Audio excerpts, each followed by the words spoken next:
our backup looks like garbage, but that's really Adam's problem. Yeah.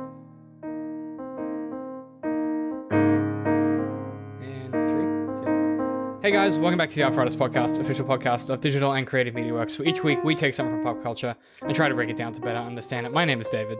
Hi, my name is Ben. You didn't know which hello, camera welcome. to spike just then, did you? I'm going to do all of them. Ben looked at All three of them. cameras. Straight into episode. This week we're talking about the horror of It Chapter 2. So, Of what? Of It Chapter 2. Right, all right. Enunciate your words. It's a very short noise. It Chapter 2. Thank you. Is that better? Yeah, it is better. It's obviously a 2019 American supernatural horror film and the sequel to the 2007 film It.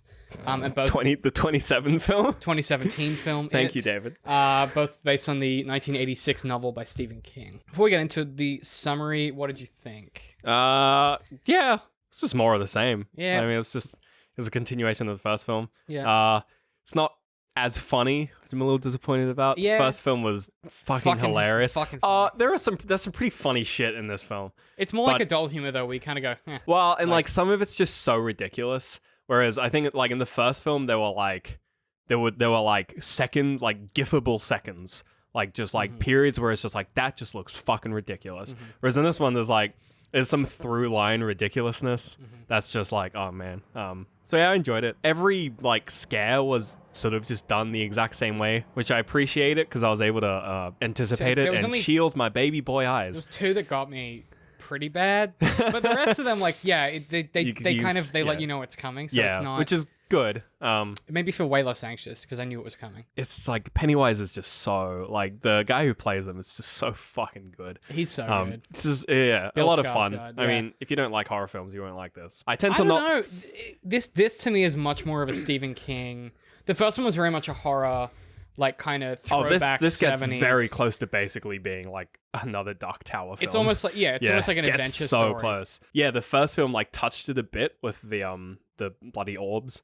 And this one was just like, yeah, the orbs are back and they're a plot device also, now. it's from space now. Yeah, you're like, all right, cool, sure, fine. But definitely, like, for me at least, and we'll get to it after we do the summary, and I want to get your thoughts on it because you haven't read the book. The film tried to do something different than the book does with the time jump, and I didn't dislike it. I don't know if it works as well as it could have. But yeah, I don't know, man. Like, I kind of walked out of it. I'm still trying to process how I feel about it. I'm sure by the end of it, I'll know if I hated it or We'll have an not. opinion. But I didn't love it. Like, the first one, I watched again the other night just to kind of reflect and refresh. It's ballsy of you. Real good. Yeah. Like, and I watched this and I was like, I don't know if it's as good. Yeah, I think the first film I enjoyed a lot more just because it was like I was expecting just like some kitschy horror film and it came out like just like one of the funniest horror films I've ever been in. So good. And then this one's just like more of the same. It's the same thing. So I guess a bit less heart, I think. I think the kid actors nail it more so than these adult actors but maybe that's kind of the point. We'll get to that. Maybe that's sort of the point of the time jump. I don't know. I got a pretty brief summary because there's a lot that goes on, but it's actually pretty straightforward structurally, so I'm going to kind of burn through it, hopefully. All right, here we go. 27 years after the incident in the Barrens, a hate crime in Derry sparks the return of Pennywise. Mike then summons the Losers Club back to Derry, but they've all seemingly forgotten the events of their childhood. They all return to Derry, save Stanley, who takes his own life rather than return. Once in Derry, the Losers Club begin to remember everything, and as they call Stanley, they learn that he killed himself. But Beverly reveals she knew how Stanley would die. She reveals, in fact, she has seen all their deaths in her dreams, thanks to being taken by Pennywise and seeing the deadlights. Meanwhile, Henry Bowers, who has spent the last 27 years in a mental institution, escapes with the help of Pennywise. Mike reveals an indigenous ritual that will help them defeat the clown once and for all. The Losers Club is then sent to search Derry for tokens from their summer they spent apart. The film then follows each loser, intercut with flashbacks, as they plumb into their past to recover these tokens. Bev finds the love letter in her old home. Ben goes to the school to find the page from his yearbook that Beverly signed. Richie recovers a token from the arcade. Bill finds his childhood bike, Silver, and meets a young boy now living in his childhood home, recovering the boat that Richie lost all those years ago. After Bill realizes it is going to take the boy, he chases the boy to the festival, where he catches and sees Pennywise take the child. Bill then goes to the well in a rage to confront it, and the others intercept him. Together, they go down into the caves. The group performs Mike's ritual, and it appears to work when Pennywise emerges and reveals that Mike was lying the whole time. The group then must confront and overcome their own demons individually. During the fray, Eddie is stabbed, and the group realizes they can defeat it by making it feel small. They belittle Pennywise, killing it for good when Mike rips out its heart, and the losers crush the heart together. The losers then flee and wash in the lake, where Ben and Beverly finally share a kiss. Credits. There's also a letter from Stanley at the end, but it wasn't as good as the ending of Stranger Things Season 3, so I cut it from my summary. Right, sure, okay. But, like, kind of not a lot happens. It's pretty much like a day. I think the whole film spans a day in the end. Yeah?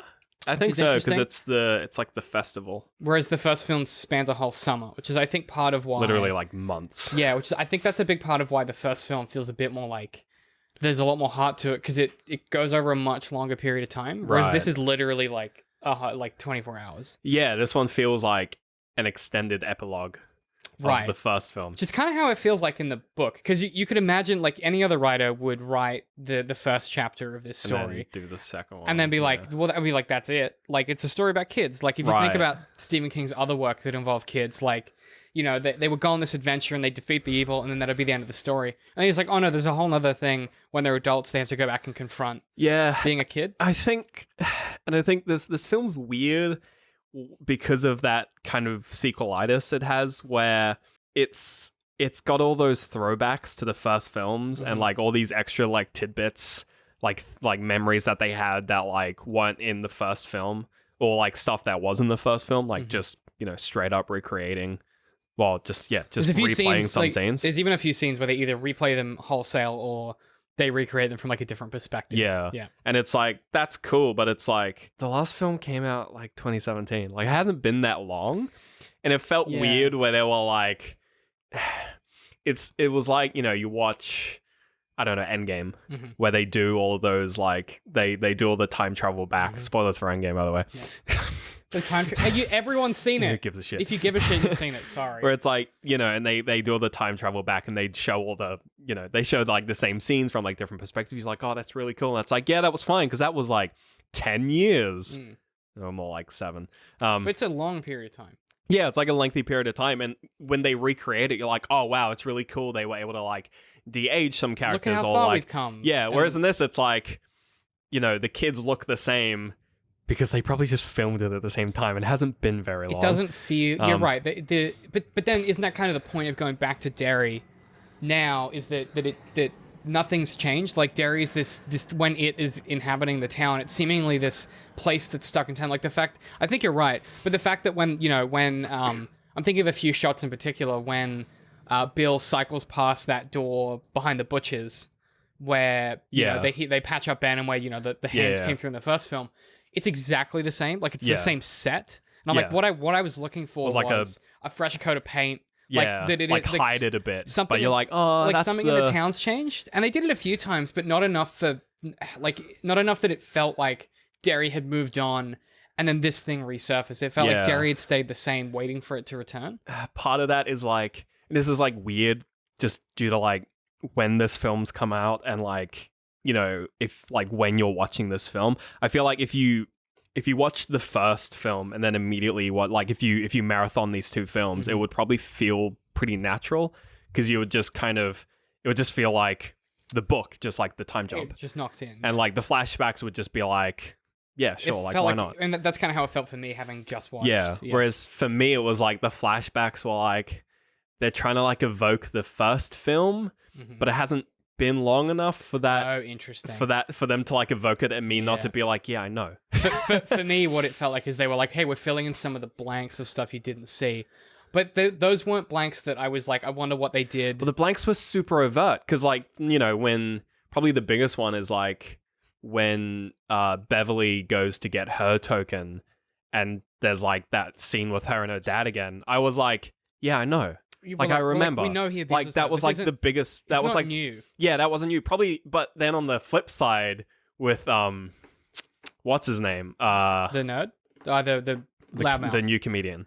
Richie. Yeah, with Richie, it's like the reveal of him being not. That was new straight. information. Yeah, I was like, oh, okay, like that's actually really cool. It recontextual. That's kind of my problem. Is the Beverly and this. The Beverly one's like so bad. Even Beverly's adult life, where they're like, oh, her husband's also abusive. You're like, can we not go anywhere else with this? Like, there's so much more you could have done with that. I think Beverly's, like, she went from a reasonably strong character because...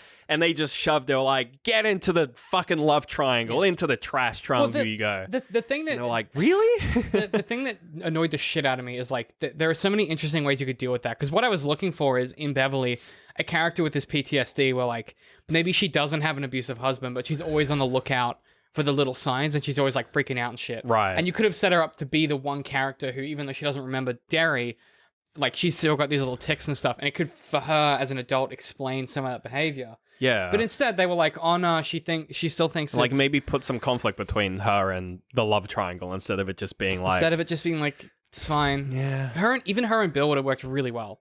Like I needed. Well, I mean, something... that's what it was like in the first film. It was Exactly. it was a love triangle in the first film, but I think it got away with it because I don't know. It got away with it. Look back at our previous episode, I probably mentioned it. We did. It's not that it got away with it necessarily. It's that it wasn't super obvious they were trying to do something with it. Whereas It wasn't like a Twilight level. Right. Whereas in this sim, it's it kind of was. Yeah, Ben came back and he was really hot. Yeah, And so now she's into him. yeah. And it was like, It turned into like a Twilight level sort of like Team Ben, Team Bill. Also, kind he's a of thing. rich architect, and like they show them on a yacht. It's it was too just, much. Yeah, it was just like okay, whatever.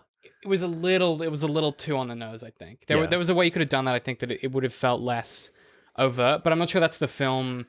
Like, we were talking about it. So, I guess the point we were talking about is that the issue of like the location not really working for the framing of the story. I guess the other thing for me too is the idea is like you confront the stuff as a kid that you avoid thinking about. Right. It's kind of like the central thing of this film, whereas the first one was like, can you work together to overcome like, this creature or whatever. Yeah. I don't know that like it ever gets anywhere with a lot of that stuff. Like we were talking before about the fact that like Richie, he's like gay or whatever. It doesn't actually affect the fight with Pennywise. Like it's just an external. No. And like even the love triangle doesn't really like. I mean, I guess technically Beverly saves Ben because she realizes that he loves her. But what does that have to do with him as a fat kid? Well, I guess like his self-worth. But then I just because in the first film it's like he's sad because she kisses Bill. Mm-hmm. But then in this one, it's like, she gets Ben. It's like, it's literally just Twilight. Yeah, of all the characters, like, none of them really get any progression in this film. Mm-hmm. Probably, I mean, Bill does, right? He finally forgives himself. For Georgie, kinda. I guess. But it doesn't really, like, change the... No, like, if you sort of look at all their problems, Eddie stops being scared. Well, because he's dead. But like, that's like, that's such a, I don't know. That's like an easy win for the film. Like, yeah, just make him kill it. Mm-hmm. Make him brave. Yeah, done. Right. Easy peasy. And then he dies for it. Cool. Whatever. Bury your gays. Easy. Like, it's fine. But do you think that maybe that's the point? So this is what I was thinking about when we were walking back, is that I think there are some aspects of that where Stephen King, like, it's not like we don't cut ahead 6 months and Bill's written a great story with a good ending, right?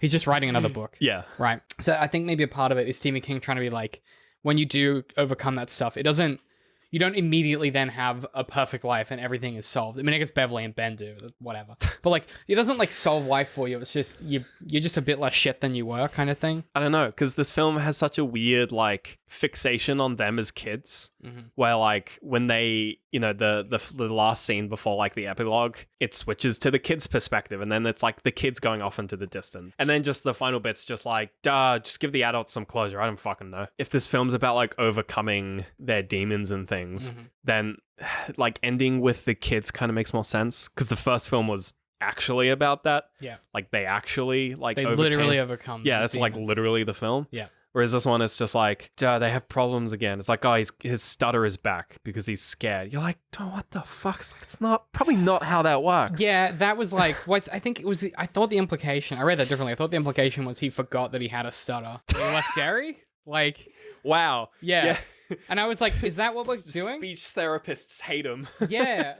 One weird trick to lose your stutter. That was kind of what I was like, yeah, it's like, just leave Derry. Like, I don't know, it felt like that with a lot of it. Where have a traumatic event and leave the town. Yeah, it was like Beverly, like, I mean, this is where I think it all comes undone. Is like the central thesis of the first film was like the Beverly and the Bill. So Bill is so obsessed with recovering Georgie that he drags them all into this, but together they can kind of they help him accept Georgie's loss. Yeah. So at that end scene in the first one, he finally realizes that Georgie is gone forever, and they all come together and they hug him, and it's like that's where that's like the catharsis of the film.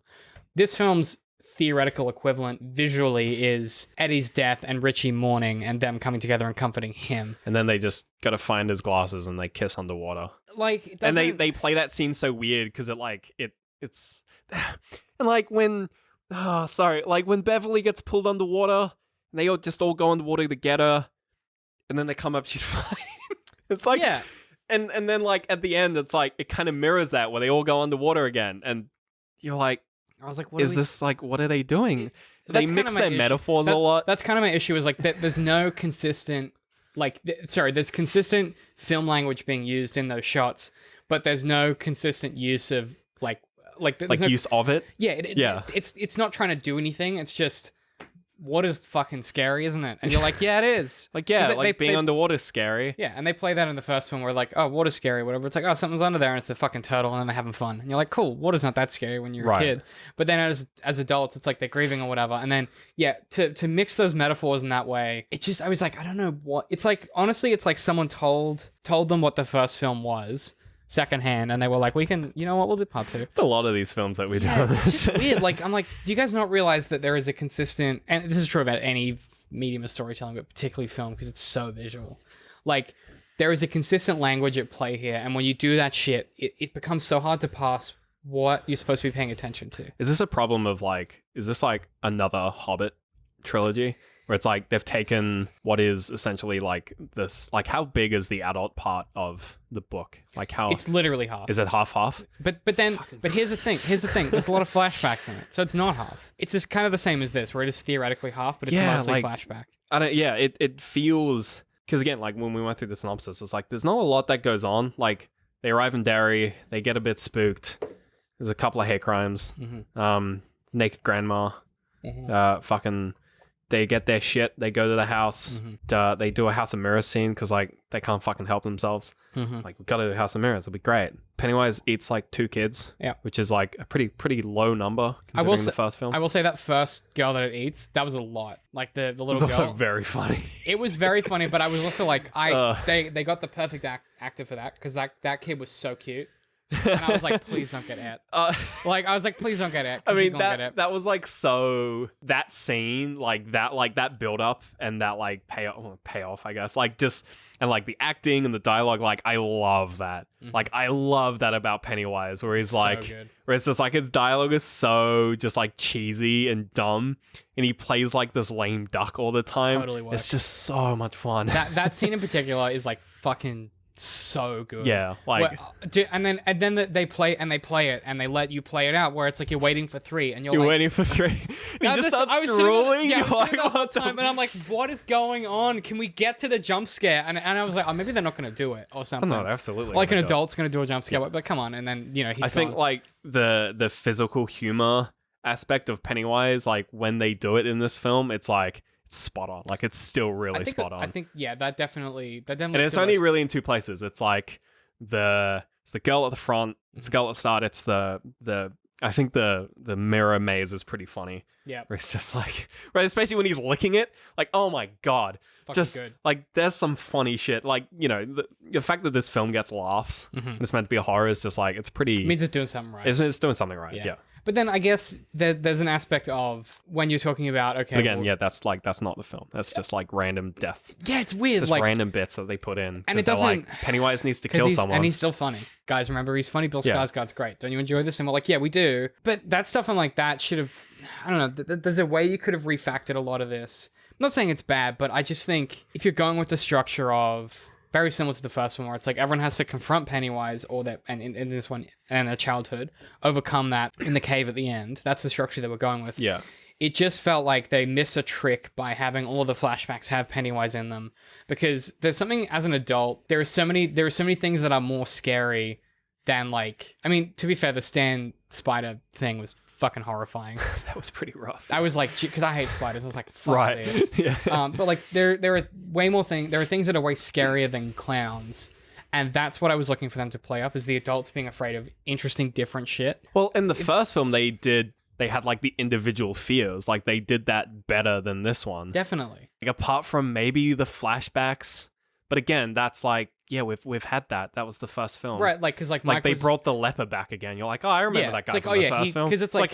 that's an in-universe character, because it was the same guy from the first film. And because he's afraid of disease or whatever. And then, you know, Mike's afraid of fire because his parents died in a fire. And Bill's afraid of losing Georgie. But it doesn't... Plus, like, there's no aspect of... I mean, like, Beverly's still afraid of men that beat you. I don't think that's... Like, yeah, sure, fair. Like, fair. I just don't know that has the repeated But then, like, depth. her thing is just like an old granny who's naked and runs around a bit. Like, what? And you're like, all right. What does that have to do with... I mean, her whole thing... I mean, it's Stephen King. Her whole thing is a metaphor for, like, coming of age and shit. Yeah, sure, and whatever. This is where that's what she was trying to, like, the blood. It's a lot. Look, and the fact that the first one does that as well. She has a period and then the blood over it. It's like... But it's just...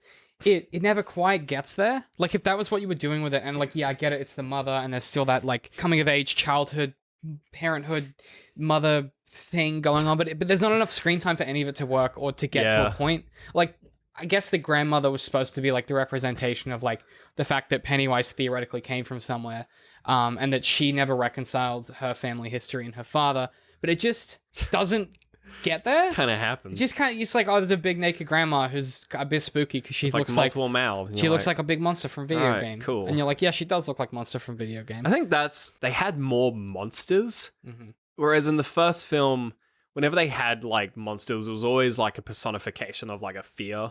It was like the only like monster thing in the first one was like the leper. That was like very overtly like he's like a hypochondriac. Whereas in this one, it was like there was the leper again. There was the big statue guy, which is like, what? It's just a big statue boy. The lumberjack? The lumberjack. You're like, what is that? And like, whereas in the first film, it was like... Oh, wait, is that a gay thing? Lumberjack? No. No? I don't think so. Because that was Richie. I don't know. I was like... I don't think so. I think it was just like big old statue. Big old statue scary. Yeah. Thanks for the info, Pat. That's like, I'm with you. It was a big statue. Yeah, I don't know. Like, it was... Whereas in the first film, it was like, it was always Pennywise. And that was like fun because he's actually scary. And he's kind of fun when he is scary. And then, you know, probably like Beverly had like a bit of Pennywise with hers, with him like putting the paint on. And it was like implied that Pennywise... It felt very jokery. In what way? Well, the fact that it's like he used to be just like a guy who would dress up as a clown and now he's Pennywise. And I was like... No, but Pennywise is like an alien. He's like from a meteor. He's like a fucking alien. Like he's not just Joker. That was kind of fun. I kind of like that because she's really afraid of that shit. I think for her it's like that, like the father figures and like the like there's something there's an aspect of that making him a normal dude for her would have been way fucking worse. Because she's keeps running into the worst dudes in the world. Like the worst dudes. I'm like, oh, like could she catch a break? Well, no, because she's brutal. She's Beverly in this. Because they wrote it as like, they're not going to give her a break. Like Jesus, like that's not. Yeah, it's like hard to watch. that scene with the husband, I was like, that was some real shit. Yeah, that was again like the start of like the first 20 minutes of this film are just heavy. Yeah, it was like Avengers Assemble, but everyone's life is awful. Like, it was very much that. There might have been some credence to giving us a bit more of that. Give us what they're leaving to go to Derry, but then at the same time, when they got to Derry, I was like, why did we spend so much time not here? So I don't know. I kind of, whereas the book, like, has page length to do that, I don't know. In a film, it was weird. I think they just wanted to set up. I think it worked because of the fairly joyful scene when they're in the diner. The diner, like, but before it all goes tits up. I think that's, like, it's like, worth it from, like, from a valence shift perspective, like it is worth it. Yeah, I know it works structurally as well. Yeah. What I didn't like was that it was in the restaurant where the spooky shit happened. What I would have preferred is Mike going crazy and then being like, "Wow, this guy's fucking nuts. He's called us back. He's a fucking psychopath." And then them all go to split ways, and then they learn that Stanley's dead. That would have had such a better impact, and it would have juiced up Pennywise's intro for later. Yeah, it just didn't work for me. It's weird where it's just like we'll have a hate crime. We'll have domestic abuse, but we won't make the token black guy seem like he's lost his mind. They did. We're not going to do that. They almost got there. They almost did it, and I was like, "Give me crazy Mike." I reckon. But they very quickly like pushed to the way by taking Bill, who was like sort of the anchor for the audience. He was the protagonist, and making him the first convert. Yeah. And it's like, oh, it must be fine. If Bill believes it, then we'll all believe it. Even Mike's like, if Bill believes it, they will. But literally, he just gave him acid and told him a story, and he believed it. He just literally microdosed him on some fucking wild shit. And you're like, it's like, cool. I believe all of it. Which, I don't know. I think if you're talking about that last payoff scene being that Mike lied to them the whole time, that would have been even better if you would have been convinced he's crazy, and then it's Bev who's like, oh no, I knew Stanley was going to die this way or whatever. And it's her confirmation that keeps them. And at the very end, they're like, dude, what the actual fuck? Instead of what kind of happened, which was they see all the shit in the restaurant that confirms it was real. Right. So they knew it was real before Bev confirmed that. So it just, I don't know, it was a sequencing of events for me that took a lot of the charge out of that ending. And like they were like loading a gun and they were like, oh, I don't know, man. I mean, I would have even been fine if they'd kept the creepy message in the fortune cookies, but like not then done the other stuff. If they were just like, this is fucking crazy, we're gonna get out of here. Better. Yeah, because then they would have like, oh, you did something to the thing. He's like, no, I didn't. It's real. Blah, blah, blah. Yeah, they could blame Mike. They blame Mike on the fortune because they were blaming him on the fortune because he's like, yo, what'd you do to the fortune cookies? And then like shit got weird. They're like, oh, it must. It's it. Oh, that would have worked so much. And then like them arguing and like pitting against each other and like what happened last time. They're like, yeah, this is what happened when we were kids. This is why we're not friends anymore. That would have had such a stronger impact. Yeah. When you then go, it is because like, what if it wasn't real? Like, there's also an aspect of this where like, what if they just fucking imagined it all? Because Stephen King does that a lot in his work. Yeah. But you could have played a bit more with that tension and ratcheted that stakes up instead of just going for the easiest option of like, yeah, the clown's still real. Like, don't worry about it. Well, I think the problem is that from the get-go, they had plenty of like, the story kind of gave them enough reason to just like fucking leave and be like, fucking, I'm gone. And like, they had the capability, like they all had the means to just be like, whoop, see you later. Yeah. So I think like it needed to just like, because or else you'd get fucking CinemaSins being like, why didn't they just leave? Yeah. Fucking just leave, rah, rah, rah. And it's like, no, they needed to like pull it in and be like, oh, we actually just need to like get them involved and get them hooked. Yeah. Just to the detriment of having this weird like half trope where they're like, Mike's a bit crazy, but like, he's not that crazy. He's not that crazy because he's right. And you're like, yeah. Okay, then why do you continue to portray him as crazy? Yeah. I think is the main thing. It's just like, if you're not like using that as like part of your narrative, which like in itself is a bit then like why play it for so long? I felt like that with a lot of the elements in this film, you know, because there were so many characters going on similar to that, like the Richie's kind of bisexuality or sexuality in general. I thought Bill's stutter kind of to that point that never gets resolved. Like there are so many threads of this where it felt like them going, yeah, the first one, remember that? And you're like, yeah, kind of, and then they never get anywhere with it. And I totally agree.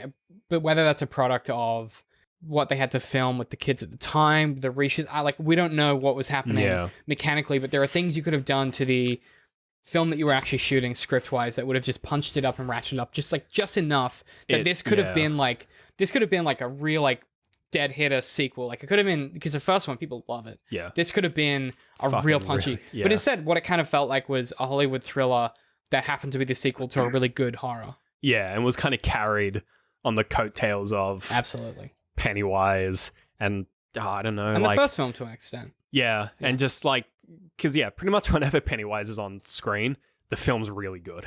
And the film's just like a lot of fun. 90% of that is Bill Skarsgård's acting, the direction, and then like a lot of it is just carried on the coattails of Stephen King writes really compelling premises and setups.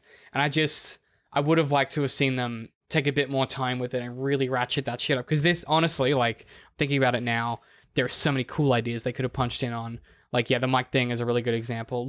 If they just had a tiny bit more restraint instead of trying to have a bit of horror or like a cool horror effect every like 5 or 10 minutes, you could have really driven that tension in. And then you could imagine like you get to the point where then, you know, the little girl gets taken and then, you know, the Bill sees the boy and you're like, oh, fuck, something's going to happen. And like you could have had that tension really build. Instead, it was like, okay, it's been 5 minutes. You ready for another jump scare? Yeah. And I think we're like, kind of related to the jump scares, the cinematography for those like interesting shots I think isn't really on the same level as the first film, because the first film is like there's like some like really interesting shots with like pretty much whenever Pennywise is on screen and it, you know, doing things like, you know, doing like those long corridor shots where it's just like like they do that I feel in this one, but it's like it just doesn't look as good. And I think like those kind of techniques and, you know, the fucking dance in the first film, which is just like fucking hilarious. Like the frame desynchronizations, work much better. Again, the budget was lower on this because they spent. Really? Well, sorry, the budget wasn't lower. They had less money to spend on that because they had to spend it on actors. Right, Because the adult cast was way more double. expensive. Yeah, of course. James McAvoy's the main character. Yeah. Like they're spending coin on this. Yeah, there's some dosh in this. Which film. we haven't touched on that. It might be a good place to kind of start to wrap up. But like the actors in this, really good choices. Like I was. Oh yeah, impressed. like Ben. Holy shit! I was like- it's like that's crazy. So, but like such a good. Yeah, I don't know how the casting is like. Or even out of this world. that shot where Eddie is at the pharmacy And they do the eyes. they Dude, try. I was like, whoa, they nailed it. The only one that I think doesn't work, and it's because of the main reason was they needed him to carry the film was Bill. James McAvoy wasn't to me a convincing, but he was a totally different person than he was as a kid. I think him and the guy who played Richie, Finn Wolfhard and Bill Hader. You didn't think that worked? From a I think characterization wise it worked. characterization, from like a looks perspective. They just were like, he has the same haircut, and I was like, I think they joke it off by saying, "Man, you guys all got attractive. Shit. What happened to me?" And like it's just like, okay, fair enough. It's like they just wanted a funny actor.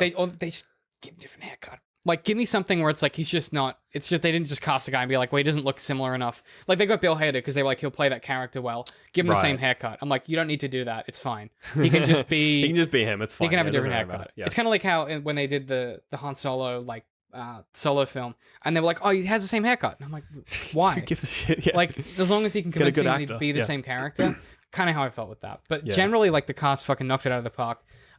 Weird that, like, James McAvoy, weird choice, but I think good lead for this film. Yeah, they just needed a leading man. I will say, unrelated to that, but we saw the trailer for Doctor Sleep come on before this, which is the sequel to The Shining. Yeah. Looked real good.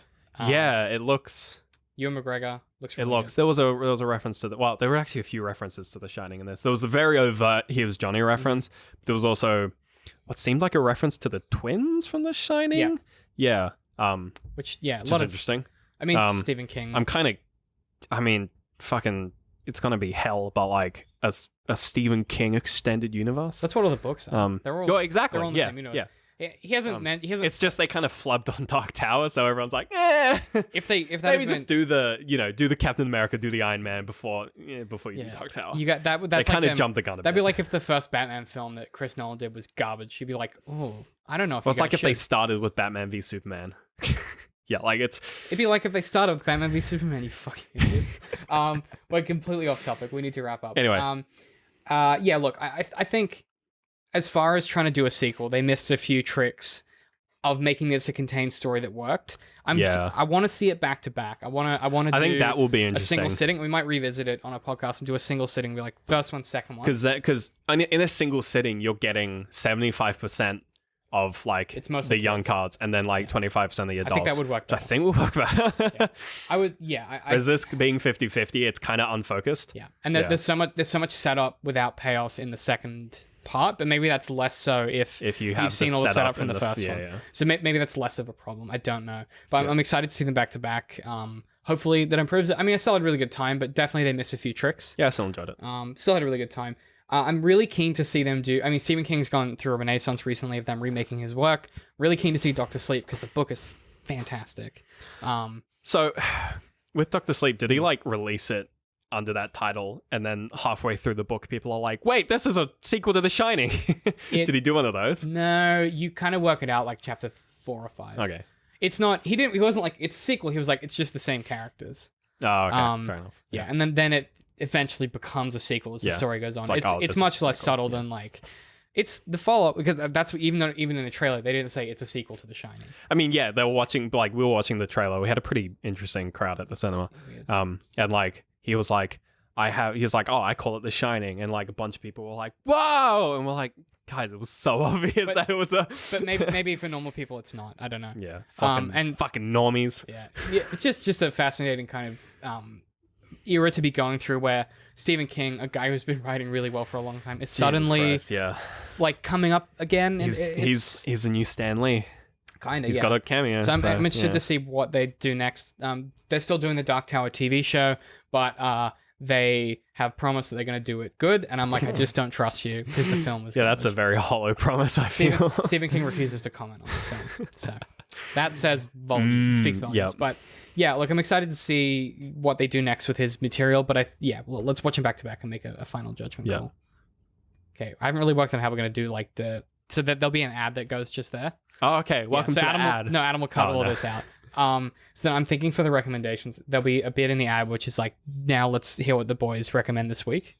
Okay. So we'll then jump straight into the recommendation. So do you want to think about it for a second? I already know what I'm recommending. It's Divinity Original Sin 2. Okay. All right. Yeah, go. What? What? No, like you got to do like the recommendations. So like I gotta like talk to camera like I'm a fucking schmuck. Like what do you recommend? I'm not saying like artificial. I'm just like what do you? Yeah.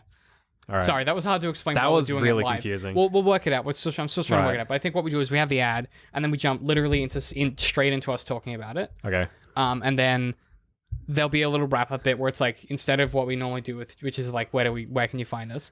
I say where can you find us, you just go Dcm.Works everywhere, because that's what we have now. Fucking all right. Yeah. All right. Okay, but let's do recommendations. Then it's Dcm.Works. How about you ask me a question? That's what I'm gonna do. And I'll pause and then I'll answer it, because I cannot call. No, that's fine. I'm not asking you to. I'm just letting you know what's gonna happen. Yeah. Because Adam was like, just make it tighter. Yeah. I'm like, I'll try.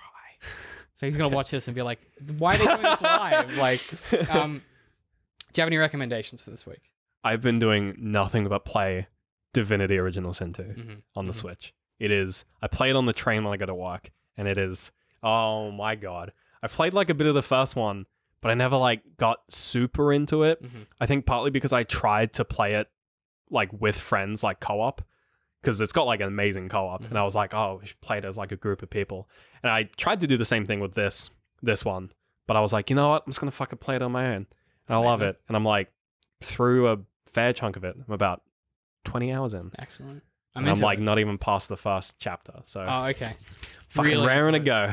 That's it's basically D&D, but a video game. It is pretty much, yeah, to the point where they're actually, the guys who made it are making the next fucking, what's the D&D game? Starts with B, Baldur's Gate. Yeah. They're making Baldur's Gate 3. Cool. Which is literally a D&D game. Like a dream come true. Yeah. So Look, I've been watching Star Trek Discovery at Adam's recommendation. It's really fucking good. That's the new Star Trek series. It's the Netflix one. Right. It's extremely good. It starts off a bit like not great, where they try and do that like prestige TV thing of like, it's really serialized, like you have to watch like 10 in a row kind of thing. That's like previously on. And then it gets really episodic and it's really good. Oh, cool. I don't know if it needs. Yeah, it was very much the case where I was like, you could have not done that, but super enjoying it. It's like Night Flyers. Yeah, totally. Yeah. Exactly. But like then if Night Flyers was better. Like there's a week to week. Yeah. Yeah, exactly. Not a bit funky. Review that. Yeah. That episode. Then I just finished replaying Bloodborne, so I'm gonna buy the DLC for that as well. You're a fucking you're a fucking fiend for that game. I'm real about it.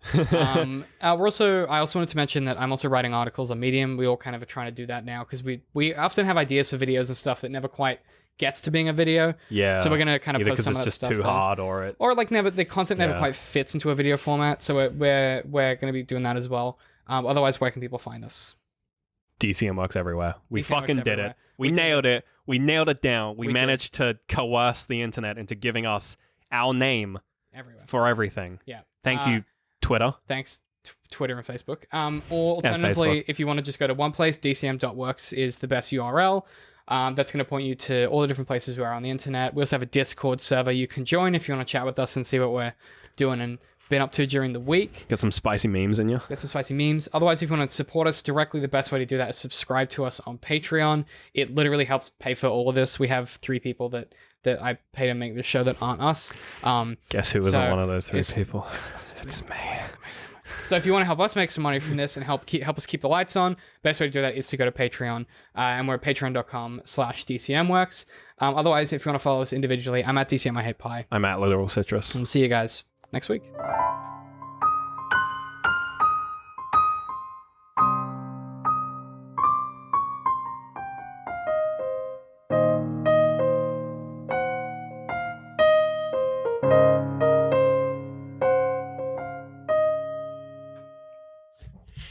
Nailed it. Bit crisper.